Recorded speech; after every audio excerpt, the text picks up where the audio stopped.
This channel does not promote any violent, harmful, or illegal activities. All content provided by this channel is meant for an educational purpose only. Medinipur medical college ও হাসপাতালে প্রসূতিদের আশঙ্কাজনক অবস্থায় সেখান থেকে প্রত্যেকটা মুহূর্তে লাইভ আপনাদের ছবি তুলে ধরছি, কারণ ইতিমধ্যেই যে খবর রয়েছে, কারণ টিভি9 বাংলা যে লাগাতার খবর দেখিয়েছে তাতে ঘুম ভাঙলো স্বাস্থ্য দপ্তরে।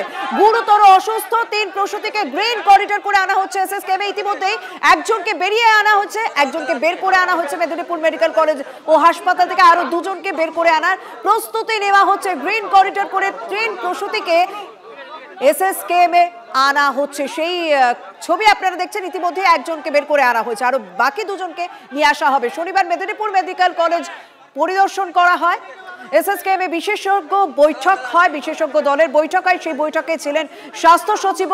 আমার সঙ্গে সরাসরি রয়েছেন এই মুহূর্তে মেদিনীপুর মেডিকেল কলেজ ও হাসপাতাল থেকে দেবব্রত। ইতিমধ্যে একজনকে নিয়ে চলে যাওয়া হলো, বাকি দুজনকে বের করার প্রস্তুতি চলছে। কতক্ষণ সময় লাগবে, কারণ সিদ্ধান্ত অনেক হয়ে গিয়েছে, তাদের শারীরিক অবস্থা আশঙ্কাজনক আমরা জানি, কিন্তু এত সময় লাগছে কেন? কি খবর রয়েছে, কি আপডেট রয়েছে? দেখো, প্রথমেই বলে রেখে যে বিকাল প্রায় 4টা থেকে অ্যাম্বুলেন্স এসে দাঁড়িয়ে থাকলো, কিন্তু এই রাত্রি প্রায় 7:30 তখন কিন্তু অ্যাম্বুলেন্স সবে বেরোনো শুরু করেছে। প্রথম অ্যাম্বুলেন্স বেরিয়ে গেছে। প্রথম অ্যাম্বুলেন্সে মিনারা বিবি, যিনি গুরুতর অসুস্থ অবস্থায় ছিলেন, তাকে কিন্তু ইতিমধ্যেই অ্যাম্বুলেন্সে তুলে দেওয়া হয়েছে এবং লাইফ সাপোর্ট দিয়ে তুলে দেওয়া হয়েছে। অ্যাম্বুলেন্সে যেমন ডাক্তার, নার্স, টেকনিশিয়ান রাখা হয়েছে, ঠিক প্যারালালি বাড়ির একজন লোককে রাখা হয়েছে অ্যাম্বুলেন্সে। ঠিক এভাবেই কিন্তু অ্যাম্বুলেন্সগুলো গ্রিন করিডোরের মাধ্যমে কলকাতার এসএসকেএমে গিয়ে পৌঁছাবে। কিন্তু এখানেও একটা প্রশ্ন রয়েছে, সরকারি নির্দেশে এই পশ্চিমবঙ্গ ফার্মাসিউটিক্যালের রিঙ্গাল ল্যাকটেট তো বন্ধ করে দেওয়া হলো, কিন্তু এই স্যালাইন বন্ধের পর বিকল্প কি? এর উত্তর এখনো অজানা, যে কারণে উত্তর দিনাজপুর জেলা জুড়ে দেখা দিয়েছে স্যালাইনের আকাল। গ্রাম থেকে শহর, জেলার কোথাও নেই ডিএনএস আরএল স্যালাইন।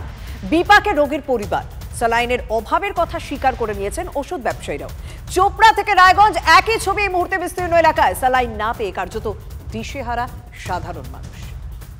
ঢুকলাম, প্রচুর গ্যাঞ্জাম, রোগী অনেকে স্লাইনের অভাবে ভুগছে। আমাকেও দিল, স্লাইন নেই। এই যে ম্যাডাম লিখে দিল একটা, স্লাইনটা বললো যে আপনি এটা বাড়ি থেকে নিয়ে আসুন। আমি বাইরে গেলাম এই চত্বরে, কিন্তু অনেক দোকান খোঁজাখুঁজি করে মাত্র একটি দোকানে একটি স্লাইন পেয়েছি। আর এরপরে যদি আরও লাগে সেটা কোথা থেকে পাবো, সেটা নিয়ে এখন আমাদের একটা সমস্যার মধ্যে আছি। তারপরে আর এরপরে যে পেশেন্টগুলো আসবে, আমি নয় একটা পেয়েছি, কিন্তু এরপরে পেশেন্টগুলোকে কী করে দেবে কোথা থেকে? হসপিটালে তো একটিও নেই। ডিএনএস বা আরএল এই সমস্ত স্যালাইনগুলো আছে না, স্যালাইনগুলো পাওয়া যাচ্ছে। বললাম যে এমনি কোনো লোকজন আসছে জিজ্ঞাসা করতে, খুঁজতে? না, হসপিটাল সামনে তো সব তো ওইখানেই পাওয়া যায়, মোটামুটি সব ওইখানেই দিয়ে দেয়। এখন তো হাসপাতালে নিষিদ্ধ ঘোষণা করছে সরকার। নিষিদ্ধ ঘোষণা করলে চলবে না, কি করা যাবে? স্যালাইনগুলো আছে না, স্টকে নাই। স্টকে নাই? না, স্টক শেষ। স্টক শেষ। পাবলিক আসলে কি বলছে? পাবলিক আসলে মাল নাই, আমরা রাখি না। বেশিরভাগ সাপ্লাই থাকে হচ্ছে হসপিটাল সাপ্লাই। হসপিটাল সাপ্লাই থাকে বলে সাধারণত এদিকে কোনো কাউন্টার তোলে না। চোপড়া ব্লক হাসপাতাল হোক কিংবা রায়গঞ্জ ব্লক হাসপাতাল অথবা করণদিঘি গ্রামীণ হাসপাতাল, কার্যত উত্তর দিনাজপুর জেলায় সর্বত্রই কিন্তু একই ছবি। কোথাও নিষেধাজ্ঞার পরেই এই নিষিদ্ধ স্যালাইন বা বিতর্কিত স্যালাইন ব্যবহার করা হচ্ছে রোগীদের ওপর, আবার অন্য কোথাও স্যালাইনের আকাল দেখা যাচ্ছে। কার্যত বলতে গেলে চোপড়ার এই ঘটনাই কিন্তু স্পষ্ট করে দিচ্ছে উত্তর দিনাজপুর জেলা জুড়ে স্যালাইনের কতটা অভাব পড়েছে।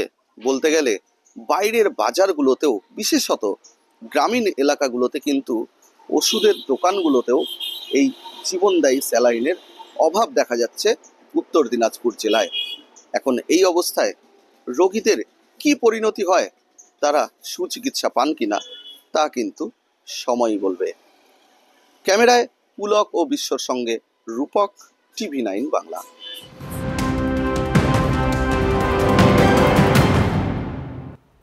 গঙ্গাসাগরে মেলা চলছে, 10 তারিখ থেকে সেই মেলা চলছে, কিন্তু সেই মেলাতেই ভয়াবহ ঘটনা।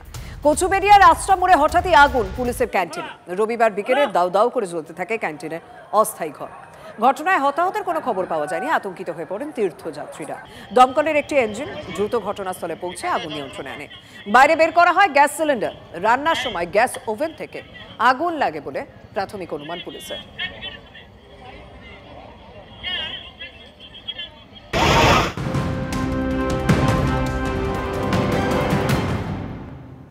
খড়গপুর আইআইটি ক্যাম্পাসে কসবার মেধাবী ছাত্রের রহস্য মৃত্যু। হস্টেলে ক্যাম্পাস থেকে উদ্ধার পড়ুয়ার ঝুলন্ত দেহ আর ঘটনাস্থল পরিদর্শন পুলিশ সুপারের। খাবারের নমুনা সংগ্রহ তদন্তকারীদের। ঘটনার সঙ্গে থ্রেট কালচার জড়িয়ে রয়েছে কিনা তা খতিয়ে দেখা হচ্ছে। মায়ের সঙ্গে কথা বলার আগে ও পরে, মানে ওই পড়ুয়া মৃত্যুর আগে মায়ের সঙ্গে কথা বলেছে এবং তার আগে কার সঙ্গে কথা বলেছেন, তারপরে কার সঙ্গে কথা বলেছিলেন ওই ছাত্র, তা তদন্ত করে দেখার জন্যই মোবাইল বাজেয়াপ্ত করেছেন তদন্তকারীরা।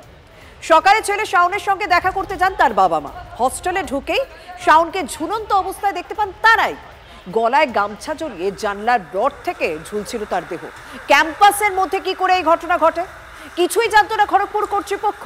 সেই প্রশ্ন উঠছে। খড়গপুর আইআইটি কর্তৃপক্ষের এখনো পর্যন্ত কোনো রকম প্রতিক্রিয়া পাওয়া যায়।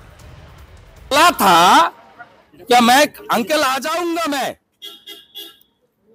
अंकल मैं आ जाऊंगा, लेकिन उसकी जिंदगी में कैसे क्या घट गया है, क्या हो गया आप लोग देखिए।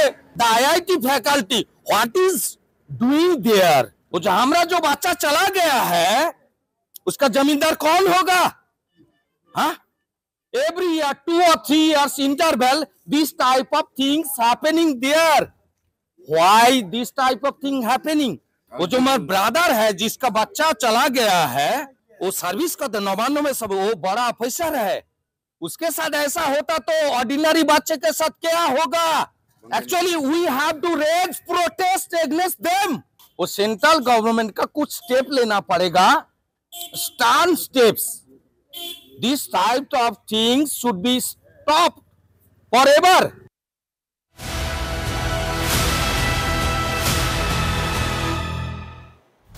এবার একটু ভারত বাংলাদেশ সীমান্তের দিকে নজর রাখা যাক। বিশেষ করে মালদা সুখদেবপুরে বর্ডার গার্ড বাংলাদেশের সক্রিয় মদতে জঙ্গি অনুপ্রবেশের অভিযোগ উঠছে। ভারত বাংলাদেশ সীমান্তে এখনো টান টান উত্তেজনা। জঙ্গি ঢোকাতে সীমান্তে লাগাতার উস্কানি, বাংকার তৈরি ইউনুস বাহিনীর, এরকমই তো অভিযোগ, এরকমই তো বিষয় উঠে আসছে।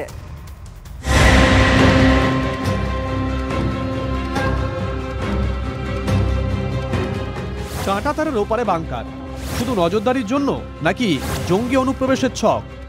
পাকিস্তান সীমান্তের মতো এবার মালদা সুখদেবপুরে বাংলাদেশ সীমান্ত বাংকার।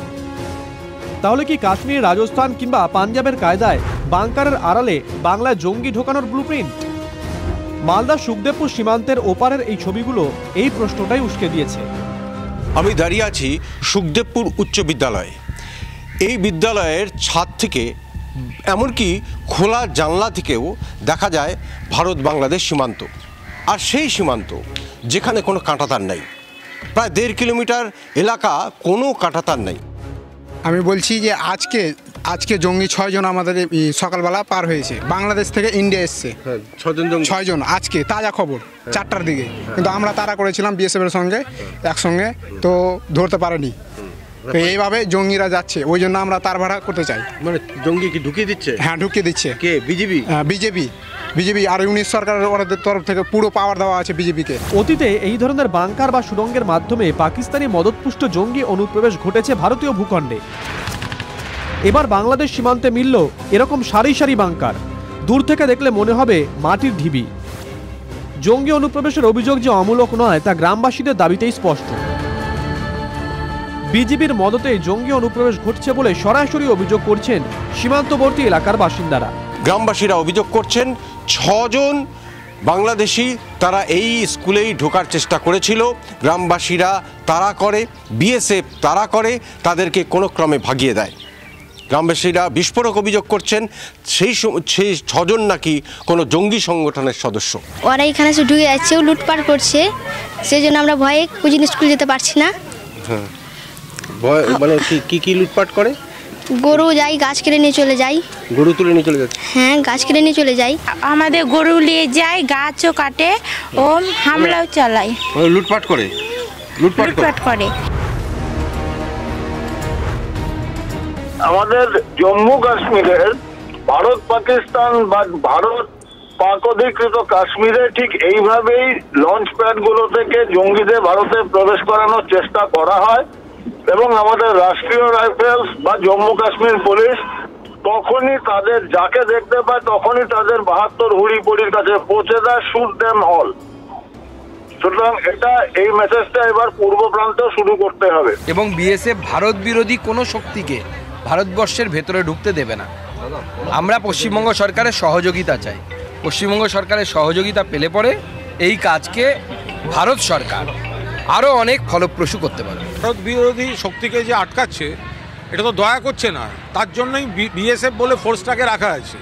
তো বিএসএফ যদি সেখানে থাকে তাহলে ভারত বিরোধী শক্তি সেখান দিয়ে ঢুকছেই বা কী করে? ফেলিওর কার? ফেলিওর বিএসএফের।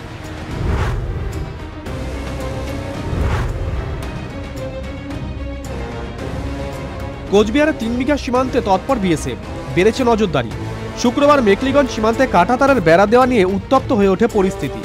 এরপরেই সীমান্তে সক্রিয়তা বাড়িয়েছে বিএসএফ। শুভতোষ ভট্টাচার্য ও সুমন কল্যাণ ভদ্রের রিপোর্ট, TV9 বাংলা।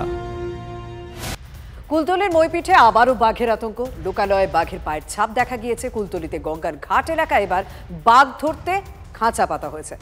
নাইলনের জাল দিয়ে ঘিরে ফেলা হয়েছে 1.5 কিলোমিটার এলাকা। কিশোরী মোহনপুর গ্রামের আজলমারি 11 নম্বর জঙ্গল থেকে ঠাকুরান নদী পেরিয়ে লোকালয়ে ঢুকে বাঘটি। আর সেই বাঘ ধরতেই খাঁচা পাতার সিদ্ধান্ত বন দপ্তরের। বারবার লোকালয়ে ঢুকে পড়ায় বাঘটিকে খাঁচা বন্দি করে দূরে জঙ্গলে ছেড়ে আসার পরিকল্পনা বন দপ্তরের। ঠিক পাশেই রয়েছে বাঘের জঙ্গল, অর্থাৎ আজমলমারি 11 নম্বর জঙ্গল থেকে নদী সাদরে চলে আসা বাঘটি যেখানে লুকিয়ে রয়েছে। আর এই জায়গাটিকেই বন দপ্তর চিহ্নিত করে সেখানে এইভাবে নাইলনের ফেন্সিং লাগিয়ে দিয়েছে। রাতের অন্ধকারের সুযোগে বাঘটি কোনোভাবে কিশোরী মোহনপুর গ্রামের মধ্যে চলে আসতে না পারে। আর জঙ্গলের মধ্যে বাঘটিকে ধরার জন্যই ইতিমধ্যেই লোহার খাঁচা নিয়ে এর মধ্যেই তারা খাঁচা পাতার কাজ শুরু করে দিয়েছে এবং সেই খাঁচাতেই বাঘটিকে বন্দি করার প্রয়াসটা ইতিমধ্যেই শুরু করে দিয়েছে বন দপ্তর। যেভাবেই হোক বাঘটিকে ধরতে হবে এবং দূরবর্তী জঙ্গলে ছেড়ে দিতে হবে, এমনটাই কিন্তু দাবি গ্রামবাসীদের। গত 1 সপ্তাহ ধরে কুলতলিতে একাধিকবার লোকালয়ে বাঘ চলে আসার ঘটনা ঘটেছে, যে কারণে একদিকে যেমন উদ্বেগ বেড়েছে বন দপ্তরের, সেই সঙ্গে সঙ্গে রাতের ঘুম চলে গিয়েছে কুলতলির প্রত্যন্ত মইপিঠ উপকূল থানা এলাকার এখানকার স্থানীয় বাসিন্দাদের। কুলতলি থেকে অভিজ্ঞান নস্কর, TV9 বাংলা। কেদারনাথের মন্দিরের ছবি দেখাবো। পশ্চিমী ঝঞ্ঝার প্রভাবে সেখানে তুষারপাত, পুরো বরফে ঢেকে গিয়েছে মন্দির এলাকা। কাশ্মীর, হিমাচল, উত্তরাখণ্ড অনেক জায়গায় নতুন করে বরফে ঢেকেছে। বৃষ্টি উত্তর ভারতের সমতল অংশে।